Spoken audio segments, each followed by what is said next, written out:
Is the Ukrainian counteroffensive already in full swing, as Yevgeny Prigozhin claims? No, probably not. Yevgeny Prigozhin claims a lot of wild things, but there is a lot of activity around Bakhmut. And so if we look at the map of the city and the area, right, here's where they're fighting street by street in Bakhmut, right? If we went to a detailed map, this is the amount of Bakhmut that the Ukrainians still hold. But looking at this bigger map, we're getting these blue areas are counterattacks.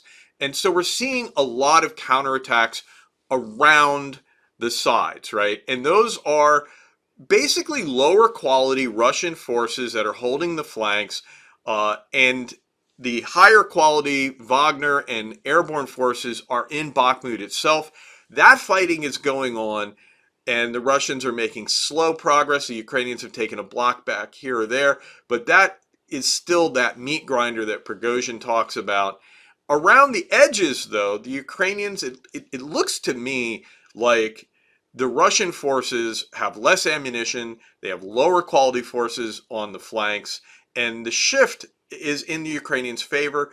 And these counterattacks don't appear to have a coordinated aim. They appear to be localized and probably evidence of the commander having the ability, right? That they now have enough resources vis-a-vis the Russians to launch these little counterattacks and put them under pressure on the flanks, keeping attention on Bakhmut, trying to distract the Russians from whatever else is going on. However, Bakhmut for the Ukrainians has always been about attriting the Wagner and the good infantry in the Russian army, right? And so first it was Wagner forces, now it's Wagner forces and airborne forces, and the fighting in Bakhmut proper is doing that. And even though the Ukrainians are losing ground, they are attriting high quality Russian forces.